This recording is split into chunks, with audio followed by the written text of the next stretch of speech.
There's a quiet belief that many people carry without realizing it, that living well belongs to a certain type of person: calm people, disciplined people, organized people, emotionally steady people. And if you don't see yourself as one of them, it's easy to assume that something is missing, that you're wired differently, that stability, consistency, or wisdom is just not for you, or that it is not you. That belief causes a lot of unnecessary harm, because living well is not a personality trait, really. It is a skill. So, where does this belief come from? We often confuse outcomes with identity. We see someone who manages their time well and assume that they're naturally disciplined.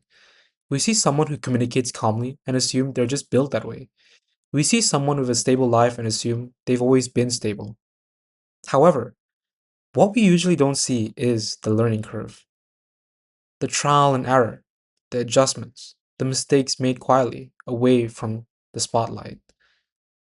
When we make mistakes, when we mistake skills for personality, growth feels inaccessible.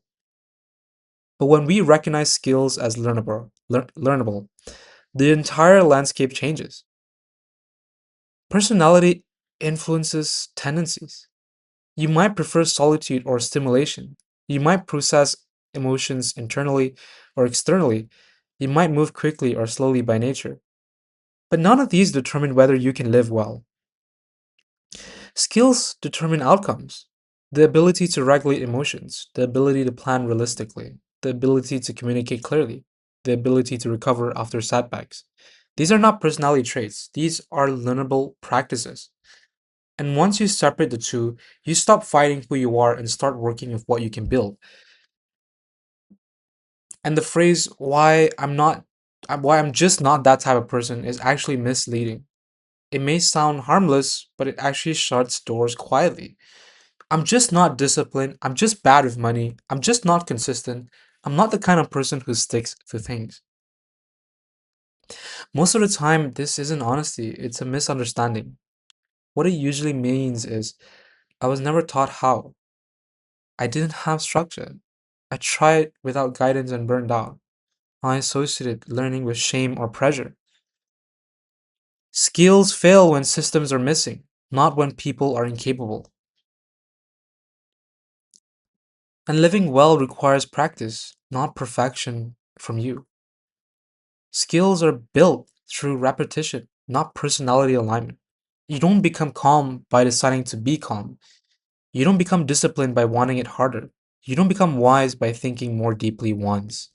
You practice small behaviors repeatedly. You pause before reacting. You plan with margins instead of fantasies. You review what worked instead of judging yourself. And over time, those repetitions change how life feels, not dramatically, gradually. So, a more useful question would be, what skill is missing here? Instead of asking, why am I not like that? When life feels chaotic, it's often a lack of structure. When emotions feel overwhelming, it's often a regulation skill. When progress stalls, it's often a planning or reflection gap. Skills turn confusion into something workable. And this is why growth can be quiet. When you treat living well as a skill, growth stops being performative. You don't need to announce change to people. You don't need to prove discipline. You don't need to rush your results, especially if it means to please other people, impress them, and have validation from them. Your life is your life and it's meant to be yours, not not theirs. And so you focus on learning the next small piece day by day, step by step. And slowly, your life becomes easier to manage. Not perfect, but steadier than it was before. More predictable, more yours. So living well isn't reserved for a specific personality type. It's not about being naturally calm, naturally focused, or naturally disciplined. It's about learning how to live one skill at a time. And if this resonates, you're not behind, you're not broken. You're doing what people have always done to build better lives. You're learning.